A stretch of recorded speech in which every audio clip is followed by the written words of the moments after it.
Welcome to the Strength for Life podcast, where smart strength training meets real life. We're Dr. Matt and Nicole Klingler, founders of Village Fitness and Physical Therapy. Here, you'll learn what really works in the gym, at home, and for life. Welcome back to the Strength for Life podcast. I'm Dr. Matt Klingler. And I'm Nicole Klingler, and we're the founders of Village Fitness and Physical Therapy. Today, we're going to talk about one of the most powerful and underappreciated tools for aging well, walking. Right now, we're in the Village Steps Challenge. So the Village Steps Challenge started last year when Coach Hannah, one of our coaches, said, I want to walk more. And instead of deciding to walk more in, December or January or February when it's a little bit cooler, she decided to pick the hottest month of the year in Southern California. Yes, she did. July. And so here we are, year 2. Last year, my team did secure the win, the Green Gliders. And this year, we've done it a little differently. We're doing Glendora versus San Marino. And so things have gotten heated. The steps are way higher this year than last year. And so far, we're off to a great start. Well, the San Marino team, staff-wise, is winning at present and fairly certain they're going to win because of the level of domination thus far. We do have some very, very strong members on Team Glendora that are really holding the team, but we're going to need the rest of Team Glendora to step it up. Mm-hmm. All right. Well, let's get into what the actual research and science says about walking. Is this something that's important? Is it something that you should be doing on a daily basis? How important is this exercise, and what does it actually do for us? And there was a 2023 review in the journal Geriatrics that sums it up pretty well. It says, walking is a safe, accessible, and effective way to promote healthy aging, reduce chronic disease burden, and improve functional mobility in older adults. The authors emphasize that walking is more than just a form of transportation or leisure. It's actually a therapeutic intervention. So it supports cardiovascular health, balance and fall prevention, bone and joint health, cognitive function, emotional well-being, and maybe the most important, metabolic health, especially with improving insulin sensitivity. And the evidence from this study and many other studies overwhelmingly supports walking as a powerful anti-aging intervention. So let's talk about the numbers. How many steps do you actually need to do per day? And you've probably heard the 10,000 steps per day figure.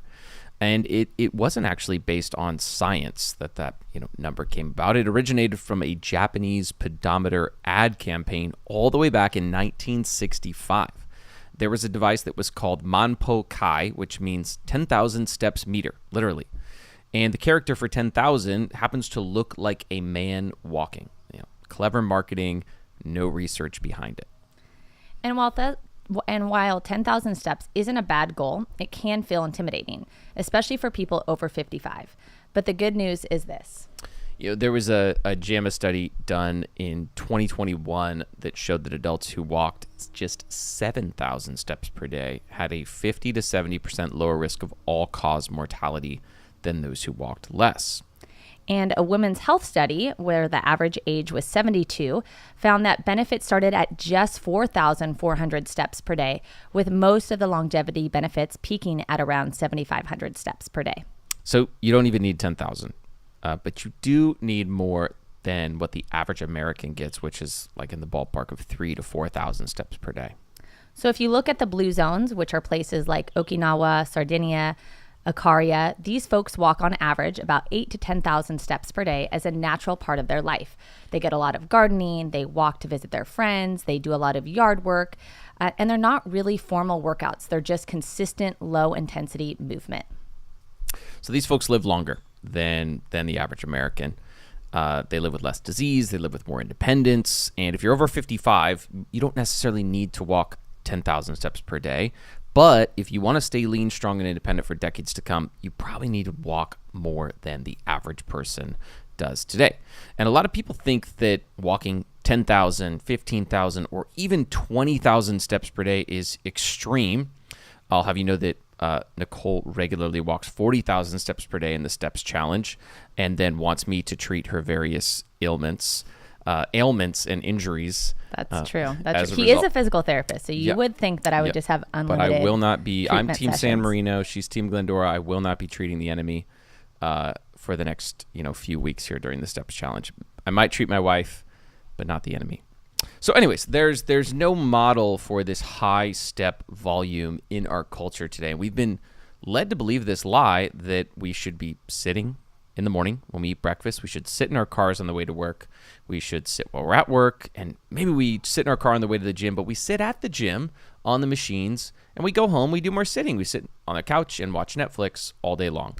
And there was a 2017 Lancet study on postal workers in Glasgow. And they found that those who walked 15,000 or more steps per day had no signs of metabolic syndrome. Zero. None.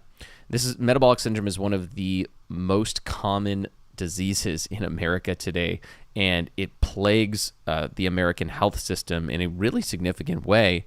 And these folks that walked 15,000 steps per day didn't have any evidence of it. They also had lower waist circumference, better blood pressure, lower better cholesterol profiles compared to office workers who walked less than 15,000 steps per day. And their movement wasn't just crammed into a gym session. It was spread out all day long. And I think that this is the key. The beauty of steps as a metric is that you can't fake it. You can't just sit for 12 hours and then suddenly hit 20,000 steps in the last hour of the day. Believe me, I've tried it. There was one day where I was a little bit more sedentary, and then at the end of the day, I got on my walking pad and I thought, oh, I'll just get to 20,000 steps. 2.5 hours later, here I was, probably should have gone to bed, and I didn't. And so I would highly recommend spreading those steps out throughout the day. And you don't need to be an Amazon delivery guy or an Instacart shopper to hit those numbers. You just need intentionality. So we'll give you some specific strategies for how to do that in a few minutes. But if you're debating between walking for an hour in the morning or spreading out that hour across the day, I would choose the latter. Research shows that frequent movement is better for blood sugar regulation and metabolic health than long bouts of exercise with long periods of sitting in between. For example, a 2012 study published in Diabetes Care compared the effects of 3 different activity patterns. So number 1 was uninterrupted sitting, number 2 was an hour of continuous moderate exercise, and number 3 was light walking breaks every 20 minutes. The walking breaks group saw significantly lower post-meal glucose and insulin levels than the prolonged sitting and even the 1-hour workout group. The intervention was simple. Participants stood up every 20 minutes and they walked lightly for 2 minutes. That's it. Yet the effect on blood sugar was greater than doing a full hour of structured exercise once per day. And this is why we keep saying you can't undo 10 hours of sitting a day with 30 minutes of movement. Your body really wants movement snacks rather than a movement feast throughout the day. So if you're aiming for better blood sugar, energy, and joint health, sprinkle in 2 to 5 minute walks several times a day. Not only will you feel better, but you'll also rack up more steps and reap more benefits without needing to carve out big chunks of time. Awesome. So let's tie this into fat loss and losing body weight. So most people think they need a workout to burn calories, but there's something called NEAT that tells a different story. NEAT is non-exercise activity thermogenesis, and walking is a form of that. And NEAT is basically the calories you're burning when you're not actively exercising. And this actually makes up the biggest part of someone's daily energy burn, even if they're a pretty frequent, intense exerciser. And walking, especially casual walking throughout the day, is one of the most powerful forms of NEAT that we've got. See, when you're at rest, you burn mostly, if not entirely, body fat for fuel. And then contrast that to when you're running or cycling up a steep hill intensely, you're probably burning mostly carbohydrates for fuel. And the more we burn carbohydrates for fuel, the more we end up craving carbohydrates as food. And the more we burn fat for fuel, the more we burn our body fat, and we stay in this kind of fat metabolism. Now, there's a heart rate threshold at which you cross over from burning fat to burning carbohydrates, and it's defined by this formula called the Maffetone formula. So if you take 180 and subtract your age, so I'm 35 years old, so my Maffetone formula puts me right at 145 beats per minute. So anything above 145 beats per minute, I'm starting to burn much more carbohydrates for fuel than fat. Anything less than 145, and I'm burning fat for fuel. Now, walking typically keeps people below the threshold and burns far more calories than just sitting does. It's a purely fat-burning exercise in the most literal sense of the phrase. And you might be like me and you have friends or family that have gone over to Europe. to France or Italy, and they eat a bunch of carbs and wine. They drink wine, and then they walk all day long. And they come back, and they're like, oh my gosh, I lost weight. I don't understand how I could have possibly lost weight with how much food I was eating. And part of that is because of how they process grains there or don't process them like we do in America. But another big part of that is the walking. They do a ton of walking. And if we contrast walking with something like Orange Theory or boot camp, which is what most people think of as the exercise they need to burn fat, we can start to understand why most people, even exercising Americans, are failing to lose weight and stay lean. So Orange Theory has this kind of point system where the higher your heart rate is, the more calories you're estimated to have burned, and the more points you get at the end of the workout. The goal of the workout is to get the most points possible. And it's really unfortunate because the more points you score, the harder you work, the more you're probably burning sugar and carbohydrates for fuel instead of actually burning body fat. And most people want to burn body fat. And it's not just that low intensity movement like walking burns fat more efficiently, it also protects your muscle. There's research showing that when people rely on high intensity cardio, especially without enough strength training or recovery, they can actually lose muscle. That's the opposite of what we want as we age. So now let's go into a little bit more about cognition and how walking affects our brains. In the Walking for Healthy Aging article that we mentioned above, they say that gait speed is a strong predictor of both cognitive decline and mortality. Walking interventions may serve as both a preventative and therapeutic modality. One of my favorite parts of this article is how clearly it links walking to reduced fall risk and improved brain function. There was also a really interesting randomized control trial that showed that older adults who began a walking program improved their cognitive flexibility and their working memory after just 12 weeks. Faster walking speed is also a biomarker of brain health, and a slower gait has been associated with an increased risk of dementia and all-cause mortality, which I won't really need to worry about because I'm known as nonstop Nicole, and everyone knows that I walk at a very fast speed. Mm-hmm. Sorry, and, not everyone and if is, they don't know, is you're slow gonna tell like them Matt about the it, cat. huh? Yeah, that's right. That's Matt's walking challenge name or step challenge name, Matt the cat. So let's talk about shoes next. What type of shoes should you wear when you go out walking? Now, we are big fans of barefoot shoes. We sell Zero shoes at Village. Nicole and I are wearing Zero shoes right now. And that's what we wear most, if not all of the day, a lot of days. I wear like a dress shoe version to work. I'll wear another version when I'm just around the house or outside. However, if you are somebody that is trying to get into a walking routine, I guess I should back up a little bit. Barefoot shoes are fantastic because they allow your toes to spread out naturally and splay like they're designed to, and it brings your heel down to the ground so that it's almost like being barefoot, except it has a layer of protection between you and the environment, because our feet were never really designed to be on pavement. And so the barefoot shoe allows you to be on pavement and protects you from the stuff that's on the pavement, sharp things, debris, etc.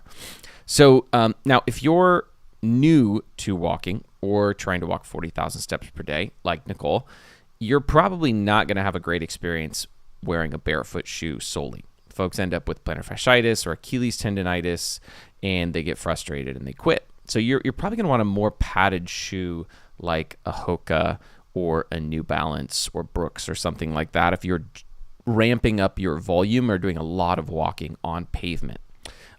Back like 10 years ago, I hiked Half Dome with Nicole, and I'd been wearing barefoot shoes pretty consistently, and I thought, you know what, I'll just wear barefoot hiking shoes and do this hike. And if you've done Half Dome before, you know it's like 7 miles up, it's really steep, and then 7 miles back down. And I remember I woke up the next morning and my Achilles tendon on my left side was so stinking sore, and it lasted for months. Dealt with Achilles tendonitis for months. And I don't think the problem was the barefoot shoes. The problem was that I wasn't adapted to hiking in barefoot shoes. So before you do something like that, you want to build up and adapt to it. Now, Dr. Justin on our staff in Glendora is doing a marathon at the end of this year, and he's actually training for and going to do the entire thing in barefoot shoes. But he's a lot smarter than I was back 10 years ago, and he is slowly and steadily building up for that event. He started with a half mile, and then a mile, and then a mile and a half, and 2 miles, and now he's worked his way up to 13 or 14 miles at present all in barefoot shoes, and he's documenting the whole thing. It's pretty cool, and he's doing great. So his body has actually built up the strength and structural integrity it needs to run in barefoot shoes. When I trained to do the John Muir Trail a couple of years ago, we were hiking 30 miles a day for a week straight. We absolutely needed a more padded shoe with a heel lift just to give us enough margin to get through that volume of walking. So for you want to figure out what shoe is best for you in your current stage. If you're somebody that, let's say walks 5,000 steps per day and you're trying to bump it up to 6,000, you've already been doing your walking in barefoot shoes and you're fine, it's probably okay. If you're somebody that's been wearing padded shoes for all of your walking and you just want to flip a switch and go to a barefoot shoe, I would start by just wearing them to the gym, maybe wearing them around the house, and then slowly and steadily introduce them into your walking so that you don't end up with plantar fasciitis or Achilles tendonitis or some other foot or knee issue. I think just a side note too on that is we always would recommend that when you're in the gym doing strength training that you're barefoot or in barefoot shoes. Having a padded shoe can be really detrimental to both your balance, your stability. It can actually make you more likely to injure yourself when you're strength training. So this is purely just for walking. Yeah. Cool. Right. So, we get to go on to the tips? Yeah. Ready? Let's do it. So now we're going to talk about some tips, like we mentioned earlier, on how to get more steps in the day. So the first tip, and I think the most important, if you take anything away from this podcast, is to wear a step tracker. So there was a 2022 meta-analysis in the Lancet Digital Health that analyzed 38 randomized controlled trials, including over 16,000 participants. They found that people who used wearable activity trackers walked an average of 1,800 more steps per day. They lost 2.2 pounds more, and those studies ranged anywhere from 8 to 26 weeks. And they also had improved blood pressure and glucose control. So just like anything else, when you're tracking it and it's top of mind and you're aware of it, you're more likely to pay attention to it and to prioritize it. It's the same thing with your sleep, your nutrition. So get a step tracker. It doesn't matter which one it is. We both have the Aura. We also both have Garmin watches that we wear. That just gives you more feedback right away because you can actually see your steps in real time. Whereas Aura, you have to look at your phone to see how many steps you have. But honestly, even just the $15 step tracker on Amazon works great. So whatever you have to do to track your steps, make it happen. Nice. Number 2 is to take walking calls or meetings. So recently during our steps challenge, Nicole and I have been doing any meeting we possibly can walking. So if we're meeting with a staff member, we will go out for a walk. And if I need to take notes, I'll often just bring my phone out, turn on the voice record feature, and then throw the transcript into ChatGPT to summarize after the meeting. And I find that we come up with better ideas, we're more productive, and we get a bunch of steps while we're out there. And you can also do the same thing when you're chatting on the phone with people. Just use that as an opportunity to get up, to walk around. If you're in an office, maybe just pace back and forth just to get a little bit of movement in throughout the day. Our third tip is to use a walking pad or a treadmill desk. So our good friend Renee, she has been using one for about the last year. And so she recommended one a while ago. She went through one that she said lasted just, a few months and then it stopped. And so she recommended one. So now I think we have 4 across our locations. And unfortunately, they are now being fought over pretty much every hour of the day. People have named their walking pads. Wow. And it's gotten really intense. But it's been great. It's been something that has just allowed everyone to get more steps in, to stay active. And I have found that if it's not at too quick of a speed and you're standing, I actually focus better than when I'm just trying to stand at a standing desk. So if you have the ability to get a walking pad, like I said, they're not super expensive on Amazon. They're anywhere from like $100 to $200. I would highly recommend getting one, especially if you sit at a desk all day. So the 4th tip is to walk and listen to audiobooks. And recently I was just walking by my couch and realized that I haven't sat on it since the walking challenge started on July 6th. I was like, wow, that's so weird. I haven't even sat on that couch for now a week and a half. First world problems here. So one of the best tips I have is to take anything you can do reading and see if you can do it with an audiobook. So go listen to the audiobook as you walk. And that's something that I do every morning now when I'm in the Steps Challenge. And I think something I want to continue doing after the Steps Challenge is over is doing my morning reading as morning listening and going out for a walk.